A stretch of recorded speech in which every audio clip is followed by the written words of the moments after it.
मन्तव्य व्यक्त गरिदिनका लागि यस कार्यक्रमको प्रतिस्पर्धी पुष्पा थापालाई म आमन्त्रण गर्दछु र सबैले एकपटक जोरदार तालीले यो कार्यक्रमको शुभारम्भ भएको जानकारी गराइदिनका लागि पनि अनुरोध गर्छु। म पनि घर जान डराउँथेन होला नारी नभएको भए, म पनि साँझ पर्नुभन्दा अगाडि घर जान डराउँथेन होला यदि नारी नभएको भए। धन्यवाद छ कार्यक्रम चालकज्यूलाई मलाई यस मञ्चमा बोलाइदिनु भएकोमा र आफ्नो विचार राख्न दिनु भएकोमा। समाजमा निरन्तर ज्ञानको ज्योति बाल्दै आउनुभएका यस कार्यक्रमका सभाध्यक्षज्यू र समाजमा सधैँ सक्रिय भएर लाग्नुभएका हाम्रा यस कार्यक्रमका प्रमुख अतिथिज्यू, विशिष्ट अतिथिज्यूहरू र मसँग वक्तित्व कलामा भाग लिन आउनुभएका सहभागी साथीहरू र यस वडा नम्बर भएका सम्पूर्ण बुवा आमा दाजुभाइ दिदी बहिनी र सम्पूर्ण मेरो इष्टमित्रहरूमा म पुष्पा थापाको तर्फबाट स्वीकार्नुहोस् न्यानो अभिवादन, नमस्कार। आजको यस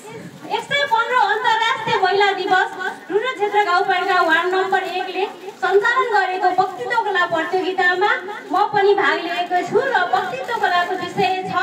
महिला दिवस, महिला अधिकार र महिलाको सन्देशमूलक भन्ने विचारमा मेरो विचार राख्नको लागि म अध्यक्ष महोदयसँग अनुरोध लिँदछु। धन्यवाद। महिला दिवस भनेको श्रमिक महिलाहरूले पहिले नै श्रमिक महिलाहरूको आन्दोलनबाट सुरु भएको थियो र यसलाई संयुक्त राष्ट्र सङ्घले सन् 2008मा सञ्चालन गरेको थियो र श्रमिक महिलाहरूको हक, अधिकार, कामको बराबर मान्यता हुनुपर्छ, उनीहरूलाई समय तोकिदिनुपर्छ भनेर गरेको थियो र त्यो सम्पन्न हुने भएको थियो र त्यसको 1 वर्षमा अमेरिकाले पनि बनाएको थियो र एक महिला कला जेठी भन्ने महिलाले यसलाई विश्वभरि पनि बनाउनुपर्छ भनेर भन्नुभएको थियो र त्यो पछि अमेरिका, जर्मन र स्विजरल्यान्ड भएर 3 देशमा मनाएको थियो र पछि संयुक्त राष्ट्र सङ्घले 2077 सालमा यसलाई विश्वव्यापी घोषणा गरेको थियो र यसलाई विश्वभरि नै मनाउँदै आएको छौँ र हामीले यसलाई एक पर्वको रूपमा, एक महोत्सवको रूपमा लिँदै आएका छौँ र मनाइरहेका छौँ। महिला दिवस मनाइरहँदा हामी एकदमै हर्षित र खुसी हुन्छौँ र हामी आफ्नो अधिकार र हकको बारेमा बोल्दै आएका पनि छौँ र त्यसलाई पालना पनि गर्छौँ भन्दै पछि हामीले मार्च 8मा किन महिला दिवस मनाउने भन्ने हामी सबैलाई लागेको हुन सक्छ र हामीले मार्च 8मा किन महिला दिवस मनाउँछौँ भन्दा रुसी महिलाहरूले हाम्रो महिलाहरूको त पहिला भोट हाल्ने अधिकार कोही पनि थिएन। रुसी महिलाहरूले आन्दोलन गरेर 4 दिनको हडतालपछि चाहिँ हामी महिलाहरूले पनि हक हाल्ने र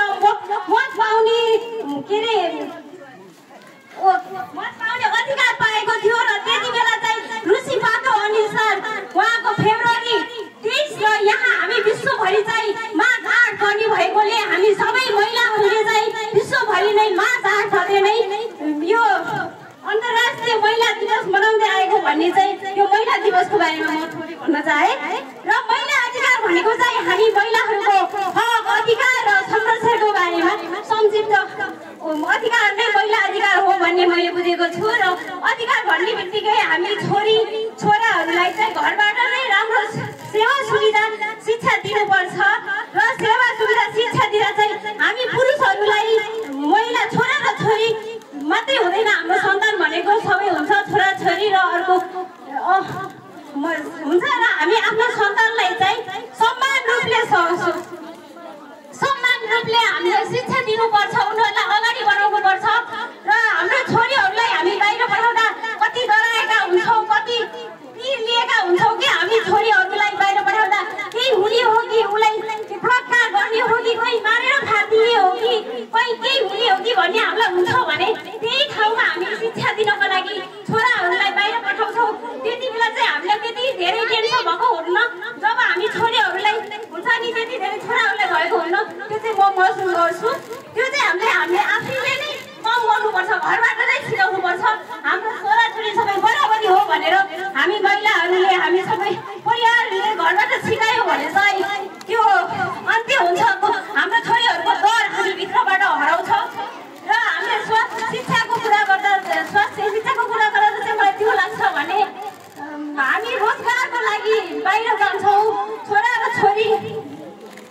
श्रीमान श्रीमती जान्छौँ त्यही श्रीमान र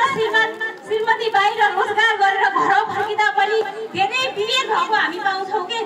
श्रीमान आएर बसेर ल मैले चिया ल्याउनु त खाऊ भन्यो भने हामी खुरुखुरु जाने आउने आफ्नो भन्दै ल महिलाको विषय सन्देशमूलक विषयमा चाहिँ हाम्रो राष्ट्रमा हाम्रो नेपालमा पनि महिलाहरू पहिलो सगरमाथा जानुभएको छ पासाङ लामु शेर्पा विद्यादेवी भण्डारी र सभामुख पनि हुनुभएको छ हाम्रो महिला नै र यस्तै गरी हाम्रो